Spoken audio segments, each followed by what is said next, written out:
Welcome. Today we are looking at KCSE paper 1 2010.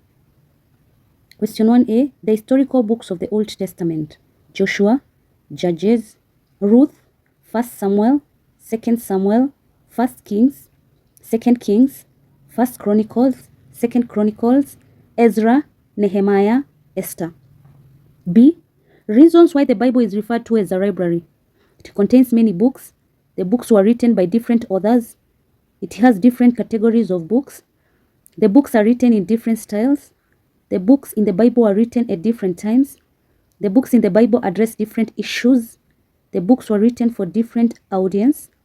The books are systematically arranged. Reference book of theology are used for studies in schools. Question 1c. Occasions when Christians use the Bible: when preaching the word of God, when in court, when instructing new converts, during different Christian religious ceremonies, when teaching Christian religious education, when composing songs, during fellowships, during a swearing in ceremony. Question 2a. Ways in which God demonstrated his concern for the Israelites during the Exodus. He made a passage for them in the Red Sea. He provided them with manna. He provided them with quails. He provided them with water from the stone. He gave the 10 commandments. He defeated their enemies, the Egyptians. He provided a cloud to lead them during the day. He provided a pillar of fire to lead them in the darkness, provided them leaders. 2b. Ways in which the Israelites worshipped God when they were in the wilderness. They built altars. They offered sacrifices. They sang songs. They said prayers. They held festivals. They gave offerings. They constructed places of worship. They observed the Sabbath day. They burnt incense. 2c. The challenges that Christians face while practicing their faith in Kenya today. The emergence of splitter groups within the church. The emergence of cults which practice ungodly activities. The emphasis of materialism by the churches. Lack of role models among the leaders. Open conflict among leaders and church members. Misuse of resources by the leaders. Rise of state-church conflict. Confusion among Christians due to different interpretation of the Bible. Church leaders not having time for all members. Negative effects of mass media. Moral decadence. 3a. The commandments that King Ahab and Queen Jezebel broke from the story of Naboth's vineyard. They broke the commandments of not to kill when they planned for the stoning of Naboth. They broke the commandments of not coveting a neighbor's property when they wanted Naboth's vineyard. They commanded not stealing. They commanded of not stealing, which was broken when they took Naboth's vineyard. The commandments of not to cheat or bear false witness was broken when they planned instituting for false witness against Naboth. They used the name of God in vain when they said that Naboth had blasphemed God. 3b. Forms of punishment prophesied by Elijah to King Ahab and Jezebel. Death of King Ahab would be in the same place, the valley of Jezreel, the valley of Death of King Ahab would be in the same place where Naboth was killed. Evil would be upon Ahab. God was to take away the prosperity of Ahab, and rule would come to an end. God would take away the prosperity of Ahab, and his rule would come to an end. Dogs would lick the blood of Ahab. All the male children would be cut off. The lineage of Ahab would be wiped out. The dogs would eat anybody who belongs to the family of Ahab who died in the city. The birds of the air would eat all who die in the field. The dogs will eat the body of Jezebel. See, reasons why killing was condemned in traditional African communities.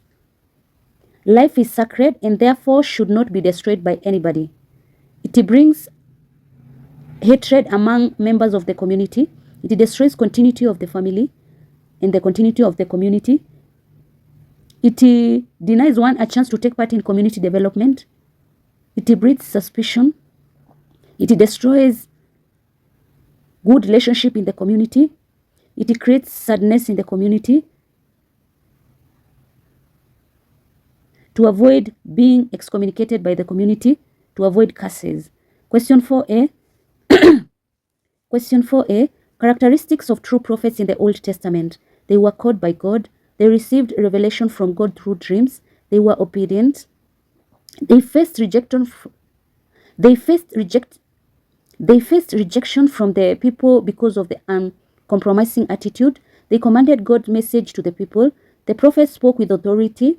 They acknowledged one God who was universal. They understood the nature of the prophecies. They preached about God's judgment and hope for restoration. Their prophecies were fulfilled. They did not prophesy for material gains. They led holy lives. 4b. Ways in which the rich oppressed the poor during the time of Prophet Amos. The rich took people's garment in pledge. The poor were robbed of their food. Merchants overcharged the poor when selling them anything. The poor were sold for a piece of silver. The goods sold to the poor were unfit for human consumption. The poor were cheated in business deals as the rich used faulty skills. The poor were sold into slavery when they were unable to pay their debts to the rich. The poor were denied justice in the law courts because they could not bribe the judges. The cases taken to courts by the poor were thrown out. 4c. Reasons why Christians find it difficult to help the needy in Kenya today. There are too many needy cases. Tribal feelings may hinder one from giving assistance to the needy. Political affiliations influence Christians against helping those who do not belong to their camp. Lack of what to share. Indifferences of some Christians to the plight of the needy. Denominational differences where some Christians are not ready to share with those who do not belong to their group.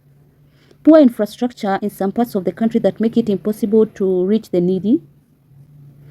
It is difficult to identify the genuine needy cases. Misappropriation of resources meant for assisting the needy discourages Christians from contributing. Question 5a. Reasons why Jeremiah was not willing to accept the call of God to become a prophet. He felt that he was too young. He did not have the message to the people. He lacked confidence. He did not know how to speak. He was afraid of confronting kings. The task was too difficult for him. He was not sure of what would be done to him by the people of the message he was to deliver. B. He was condemned by Prophet Jeremiah during the temple sermon. He condemned the false belief about the temple not being destroyed because it was God's dwelling place. He condemned hypocrisy of the people who committed different sins and came to the temple to worship Yahweh. He talked about the defiled of the temple by placing idols in it. He condemned the worship of other gods. He condemned idolatry, which was rebellion to the Sinai covenant. He condemned the practice of human sacrifice, which was against the commandments of God. He condemned oppression of the foreigners, which was against covenant way of life. He condemned the stubbornness of the Israelites against God's warning. C. Ways in which church leaders communicate God's message to the people in Kenya today. Use of print, for example, publications of conferences, use of print media, for example, publications on retreats, holding public meetings, through singing songs of praise, through conducting pastoral care, through carrying spiritual healing, conducting door-to-door evangelism visits, providing material support to the needy, through leading exemplary lives, through electronic media. Question 6a. Places in which sacrifices are carried out in traditional African communities: under trees, in caves, at riverbanks, near rocks, on mountaintops, at waterfalls, in shrines, in homes of specialists, graveyards. 6b. Reasons why sacrifices are made in traditional African communities. It is an act of worship. It enables the people to maintain good relationship with God, as a way of asking for protection, to appease the ancestors, in honor of the ancestors of God's power. It is a way of acknowledging God as a source of life, in order to seek God's intervention in times of trouble, as thanksgiving to the ancestors, to invite ancestors to an event or function, to ask for blessings. 6c. Roles of ancestors in traditional African communities. They act as mediators. They monitor or oversee what is happening in the community. They bring punishment to the wrongdoers. They give instructions on what should be done by the members of the community. They give warning of the coming punishment for wrongdoers. They give guidance on how rituals should be conducted. They are the community traditional keepers. Through the ancestors, the living has an essence of belonging. They welcome the dead to the spiritual world. They provide a reservoir of names. Did you understand? Kindly let me know in the comment section below. Also, let me know what video I can look at tomorrow. Thanks a lot for subscribing and listening to me. God bless you.